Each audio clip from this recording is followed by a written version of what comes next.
ایک اچھا ماحول ان کو ملا ہے اور میں سمجھتا ہوں کہ اس کے بڑے اچھے مثبت نتائج سامنے آئیں گے۔ بحالی سینٹر کا آپ نے وزٹ کیا، وہاں پر سہولیات کے حوالے سے آپ نے بات کی، کیا وہ تمام سہولیات مفت فراہم کی جا رہی ہیں؟ بالکل، جب یہ مہم شروع ہوئی تھی گزشتہ ماہ تو اس وقت وزیر اعلیٰ خیبر پختونخوا سے بات ہوئی تھی اور وزیر اعلیٰ محمود خان صاحب نے بہت گریشیسلی جو ہے اس کے لیے اچھا خاصا فنڈ مختص کیا تھا، کروڑوں میں وہ فنڈ ہے اور وہ اس فنڈ ہی سے ہم یہ تمام ایکٹیویٹی کر رہے ہیں، یعنی ان لوگوں کو وہاں سے اٹھانا، ان کو شفٹ کرنا، پھر مختلف بحالی مراکز میں ان پر جو اخراجات ہوتے ہیں وہ سارے حکومت برداشت کر رہی ہے۔ ایون جو غیر سرکاری ادارے ہیں وہاں پر بھی جتنے مریض داخل ہیں ان کو فی کس جو ان پہ اخراجات آ رہے ہیں وہ بھی صوبائی حکومت اپنے خرچے پہ کر رہی ہے۔ نشے میں مبتلا مریضوں کی ماہرین سے کونسلنگ بھی کی جاتی ہے؟ بالکل جی، جو بحالی کا عمل ہے، ریہیبلیٹیشن کا جو عمل ہے، انہیں یقیناً ادویات کے ساتھ جو ان کی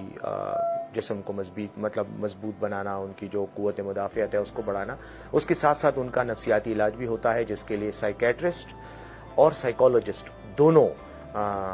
جو شعبے ہیں ان کے ماہرین کی خدمات حاصل ہیں، خواتین بھی اور مرد بھی، اور وہ ان کا علاج کر رہے ہیں 24 آورز۔ ان کو یہ سہولت موجود ہے ان کے لیے، اگر کسی کو کوئی پرابلم ہوتی ہے تو وہ سائیکیٹرسٹ کو گھر سے بھی بلایا جاتا ہے، ورنہ ڈیوٹی پہ وہاں موجود ہوتے ہیں۔ تو یقیناً کیونکہ اصل میں یہ ایک ایسا نشہ ہے کہ جس کے نفسیاتی وجوہات ہوتی ہیں،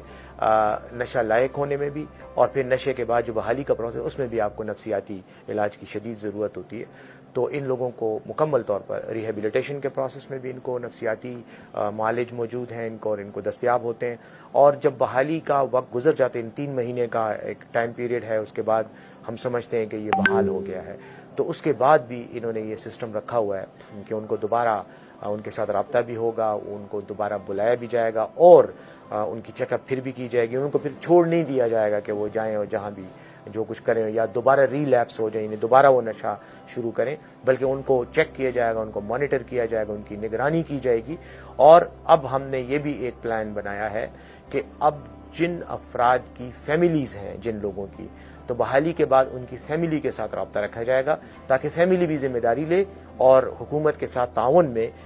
جو افراد متاثر ہو چکے تھے اور اب ٹھیک ہو گئے ہیں ان کا دوبارہ ریلیپس نہ ہو، دوبارہ سے وہ اس لت میں مبتلا نہ ہو۔ بحالی مرکز میں جو مریض ہیں ان کو ایک کارآمد شہری بنانے کے لیے اور باعزت روزگار فراہم کرنے کے لیے کوئی فنی تربیت بھی فراہم کی جاتی ہے؟ بالکل جی، یہ بھی اس پیکج کا حصہ ہے اور ہماری کوشش ہے کہ ہم ان افراد کو ایک تو سکلز سکھائیں، ان کو ان کی جو فنی صلاحیتیں ہیں، ان کی جو پیشہ ورانہ صلاحیتیں ہیں وہ ان کو تربیت بھی دی جائے، تعلیم بھی دی جائے، اور ان کو اس قابل بنایا جائے کہ جب یہ بحالی مرکز سے باہر نکل کر معاشرے میں جائیں تو یہ اپنے لیے باعزت روزگار کما سکیں۔ آج میں جب گیا تو وہاں پر یہ جو ٹیلرنگ ہے، درزی کا کام ہے، یہ ان کو سکھایا جا رہا ہے۔ اس کے علاوہ چھوٹے موٹے سکلز، مثلا الیکٹریکل کام جو ہے، یہ وائرنگ وغیرہ، یہ چیزیں بھی ان کو سکھائی جا رہی ہیں۔ اور ایک عجیب سی بات یہ تھی کہ ان میں کئی ایسے لوگ ہیں کہ جو اچھے خاصے پڑھے لکھے بھی ہیں لیکن اس لت میں مبتلا ہونے کی وجہ سے اس موذی مرض کا یا کہیں یا اس بیماری کا شکار ہو گئے۔ کچھ ٹیلرز تھے، یہ خواتین کا جو کام ہوتا ہے، یہ وہ جو لباس ہوتا ہے عروسی لباس، اور وہ بنانے کے ماہر ہیں اس میں۔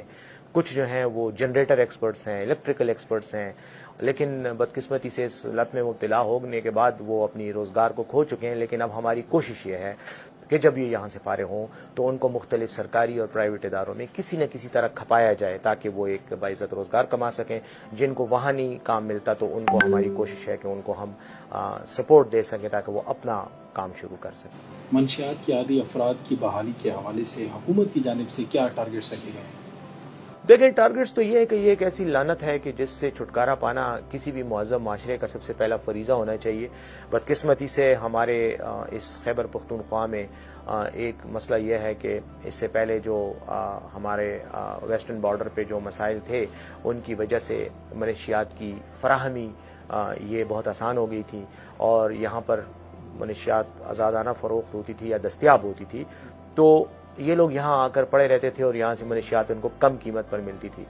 تو یہ بھی آپریشن کیا گیا ہے پولیس اور اینٹی نارکوٹکس فورس کے تعاون سے اور ایکسائز جو ہمارا محکمہ ہے ان کے تعاون سے یہاں پر مختلف آپریشنز کر کے ایک تو کوشش یہ کی گئی ہے کہ جو لوگ ان کو منشیات سپلائی کرتے ہیں ان کو روکا جا سکے. اس میں ویسے کام کرنے کی ضرورت ہے اور انشاءاللہ وزیر اعلیٰ صاحب نے یہ ہدایات دی ہیں کہ اس سلسلے میں پولیس کو بھی اور قانون نافذ کرنے والے اداروں کو کہ سب سے پہلے تو ان معاشرے کے ان دشمنوں کا خاتمہ کیا جائے جو یہ زہریلا مواد لوگوں کو سپلائی کرتے ہیں اور نسلوں کو تباہ کر رہے ہیں. لیکن ٹارگٹ یہ ہے کہ ان لوگوں کو بھی پکڑا جائے, سورس جو ہے اس کا جو ذریعہ ہے اس کو بھی روکا جائے اور جو افراد ہیں ان کو بحال کیا جائے, ان کو ریہیبلیٹیٹ کیا جائے اور ایسی سچویشن بنائی جائے کہ یہ آسانی سے ان کو یہ چیز دستیاب نہ ہو تاکہ دوبارہ ری لیپس نہ ہو سکیں.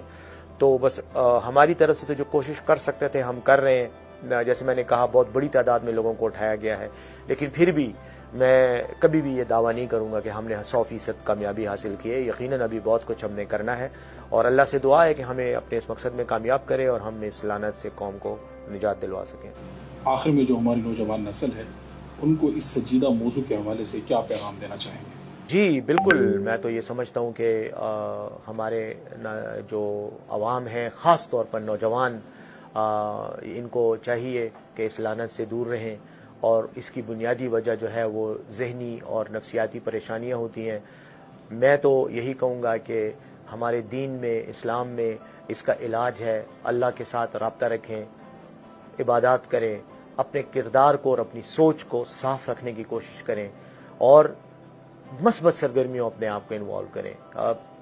ایسی سرگرمیاں جس میں آپ کا ذہن فارغ نہ ہو, جس میں آپ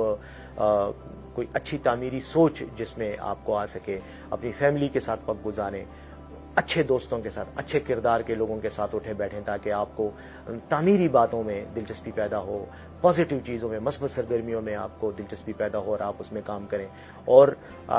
یہ ایک ایسی لعنت ہے کہ یہ وقتی طور پہ تو آپ کو چند سیکنڈز کے لیے یا چند منٹوں کے لیے تو آپ کو ریلیکس کر دیتی ہے, لیکن اس کے بعد ساری عمر آپ اس موذی مرض کا شکار ہوتے ہیں. اس میں آپ کے خاندان کی بھی بدنامی ہے, آپ کی اپنی بھی بدنامی ہے, دنیا کی بھی ذلت ہے اور آخرت کی بھی رسوائی ہے. تو اس لیے میں تمام لوگوں سے, تمام پاکستانیوں سے یہ درخواست کرتا ہوں کہ اس موذی لعنت سے اپنے آپ کو بچانے کی ہر ممکنہ کوشش کریں. اور میں یہ بھی کہنا چاہتا ہوں کہ جو لوگ اس مذموم کاروبار میں شریک ہیں حکومت کو اطلاع دیں, ہمیں اطلاع دیں, متعلقہ اداروں کو اطلاع دیں تاکہ ان لوگوں کے خلاف بھی ایکشن لیا جا سکے اور ان کو بھی کیفر کردار تک پہنچایا جا سکے جو اس معاشرے میں تباہی لانے کے ذمہ دار ہیں. بہت بہت شکریہ. بہت بہت شکریہ بیرسٹر صاحب آپ کا. ناظرین, آپ کو ہمارا پروگرام کیسا لگا اپنی رائے کا کمنٹ باکس میں اظہار کر سکتے ہیں. اگلے پروگرام تک کے لیے اجازت دیجیے. اللہ حافظ.